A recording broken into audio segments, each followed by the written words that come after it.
Hey guys, our devotion today comes from Matthew chapter 14. We have three different stories that take place in this chapter. I think for my part today, though, I'm going to look at the story of Jesus feeding the 5,000. Before we get into that, remember today to be in prayer for Rose Mace. So this chapter, like I said, has three stories. It starts out with the story of the death of John the Baptist. About the middle of the chapter, we see Jesus learn about John the Baptist's death, and he goes off to be by himself. Of course, like often happened with Jesus, people found out where he was. What's going on? Let's go find him. They track him down, and he's out sort of in this secluded area, and yet the crowds find him.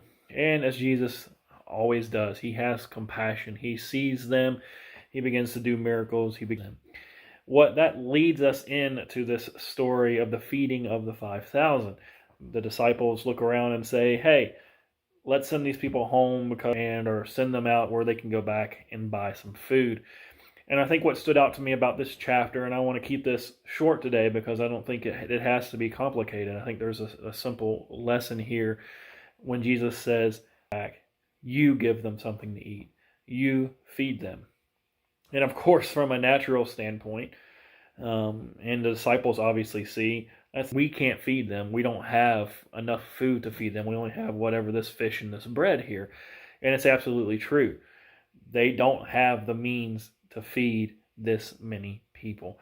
And of course, what Jesus was pointing them to do was he knew the miracle he was going to do, feed them from what Jesus provides for them.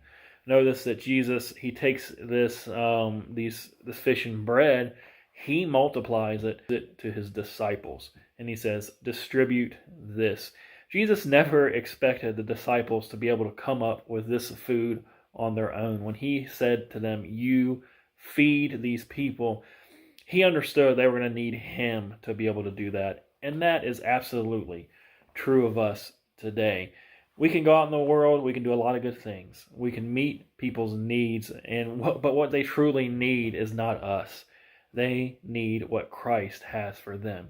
And he can provide for them physically, he can provide for them financially, he can provide obviously anything they need in this life, but he is also the one true life that they need for all of eternity. He can provide for their soul.